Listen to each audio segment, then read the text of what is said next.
Welcome to Oregon Cash Flow Pro. My name is James Barber, and I'm here to help you maximize your cash flow. Today, I'm going to be answering an email, and there was a lot of good questions in it, so I wanted to do it in a video format. Jonathan writes, "It was a pleasure meeting with you. I watched your videos on the building blocks, meaning wealth building blocks, and velocity banking. And below were my takeaways, and I also had some questions.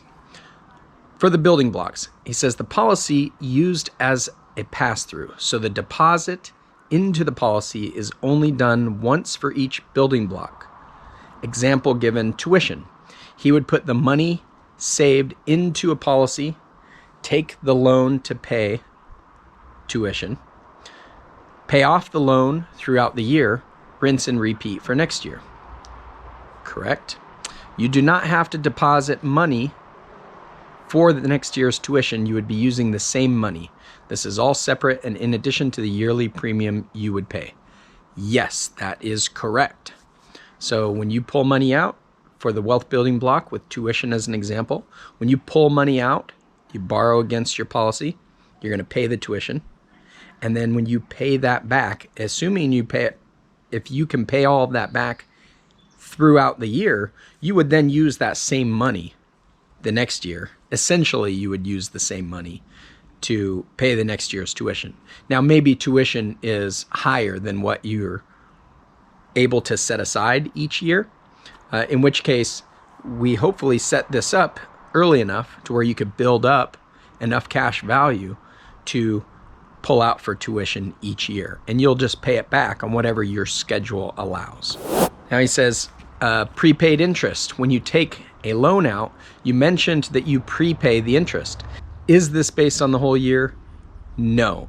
It's also carrier specific, so not all carriers require prepaid interest, but the ones that I'm aware of that do the prepaid interest, it's based on your policy anniversary. So when you take your loan, they're just going to prepay the interest until your next anniversary date. What if you don't have the loan out for the whole year? Are you still paying interest on the entire amount for the whole year?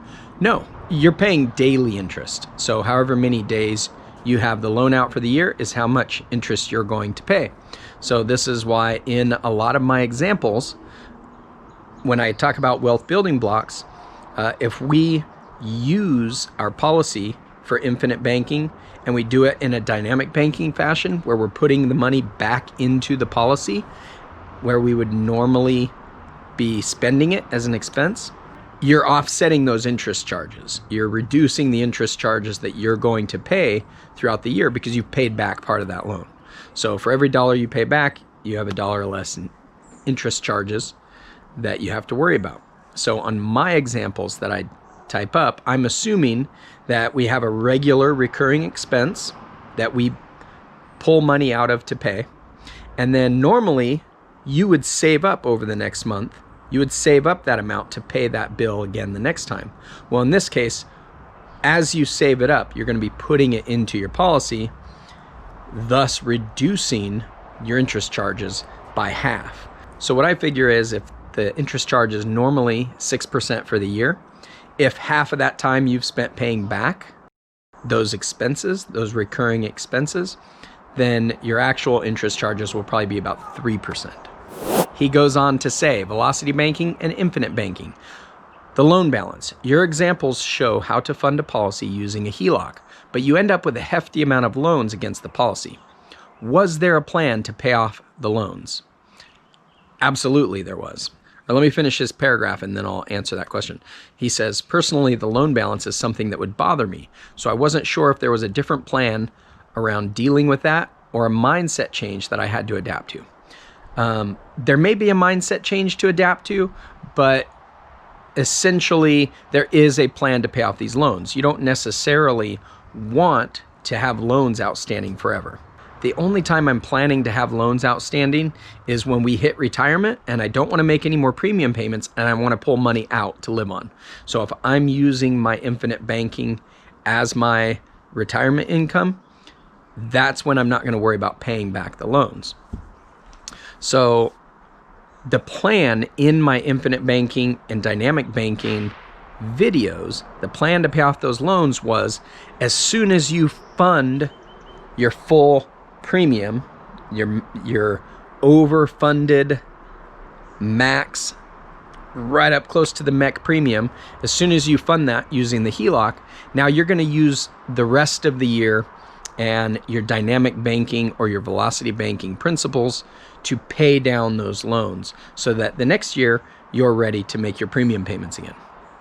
Now, clearly, our goal on this channel is always to maximize our cash flow. So that's why we get the most benefit if we borrow from the HELOC to make the full MEC premium at the beginning of the policy anniversary, and then use the rest of that year to practice dynamic banking, where we're doing our paycheck parking and we're offsetting interest charges with all of our cash flow. That's how we maximize it, and that's the design that I go with when I talk about using velocity banking and infinite banking together. And he goes on to say, if I were to open a second policy, would it be better to open for my kids or myself?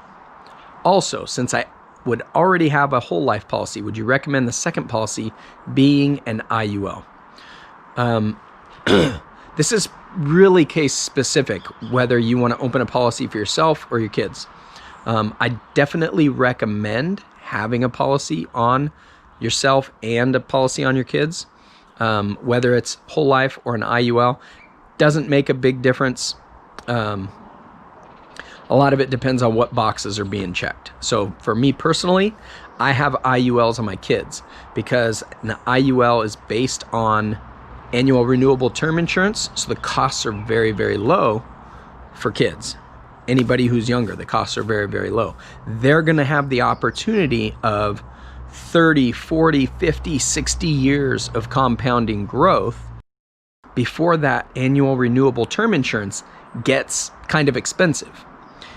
So in my mind, it's worth the risk with the small amount that I'm putting in for their policies. Now, on my personal policies, I'm putting in a lot more premium. And when I'm putting in a lot more premium, I want to have the guarantees that come along with that, because I'm not willing to take certain risks with, a $50,000 annual premium that I am with a $6,000 or $4,000 or $3,000 annual premium like I am with the IULs that my kids have. So that's the difference. That's how I view it, and that's how I use it in my family. I view the IUL as a replacement for like a Roth IRA type of asset. It has better growth potential, assuming that the cap rates stay good. It has better growth potential than the whole life. It has better growth potential in the early years because the cost of insurance is just simply lower than it is for whole life insurance. But the trade-off with that is it's just potential. You don't have the same guarantees. So there are years where I could make 10, 11% in it, and I have already. But there's also years where I will make a 0% growth, but there will still be insurance charges that have to come out of that. So effectively, I'll go negative a little bit. Like the insurance charges are in the hundreds of dollars. It's not a whole lot. A couple of good years of 10, 11% easily pay for the years that I might get a 0%, or I may even get 2 or 3 or 5 or 6. I just don't get more than whatever it's capped at. So there's definitely more upside potential to the IUL, but it does carry some risk. So my opinion, you use that for smaller premium amounts as a replacement for other risky investments.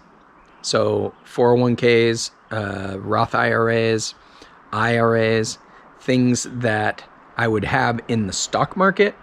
I'm more comfortable putting those into something like an IUL. I much prefer the safety of that and the compounding growth that occurs when you don't have to ever go negative due to the stock market.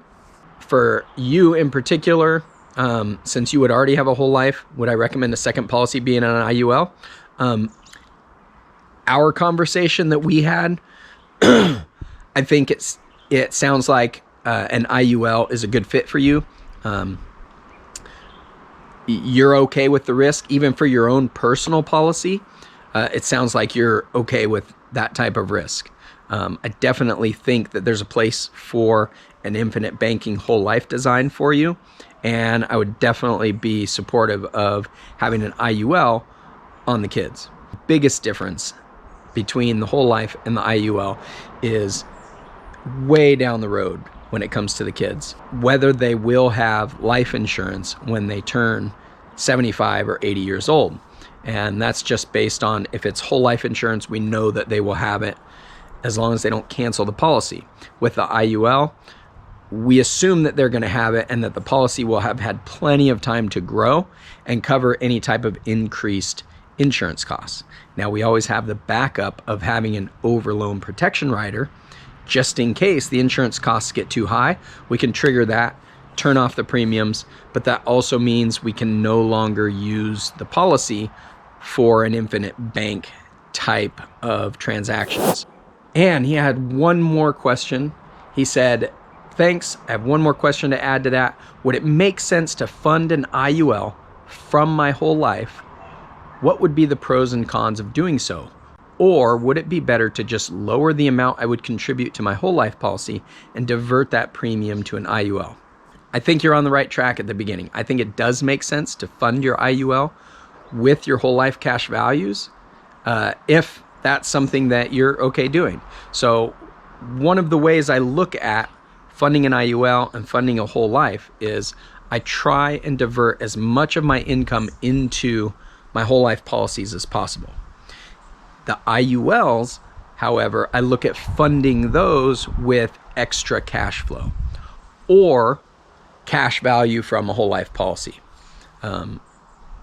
Either of those things, it has my dollars doing extra work, and I'm not using the really high premiums that I put into the whole life policy. I'm not putting that at risk by putting it in an IUL, which carries, while it's less risky than the stock market, it's more risky than a whole life type policy. So the pros of doing that is it's kind of like using dynamic banking to fund your infinite bank. You're making those dollars that are in your cash value whole life insurance, you're making them do double work. And in fact, you could make them do triple work.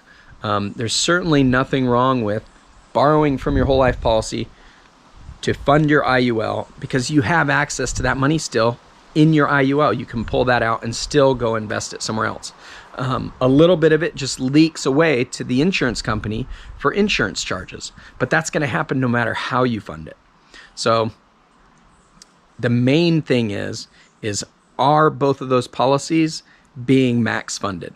As long as they're being max funded, I don't really care where the money comes from, whether you're borrowing it from your whole life policy or whether it's income coming in and it's going there first. It doesn't really matter. The main thing is max fund the policies. If you can't max fund both of those policies, then you shouldn't have both of those policies. We want to make sure that we're being able to max fund each policy.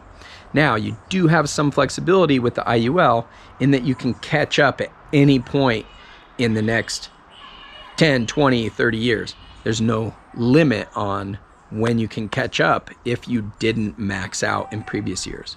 But the most benefit you get from the growth that happens in all these policies comes from max funding these every single year, getting that money into it as soon as possible, because as soon as you put the money into them, you're going to get compounding growth for the rest of your life. And that is where the magic happens. If any of my answers here confuses you, check out my other videos on the topics. We've got wealth building blocks, we've got IULs, and I go over everything that I can think of. So check those out. If you still have any questions, feel free to ask them in the comment section below. And if it's a great question that I think our viewers can benefit from, then I'll make a video from it. Thanks for joining us today. And you can check out some of those other videos right here and right here. We'll see you next time.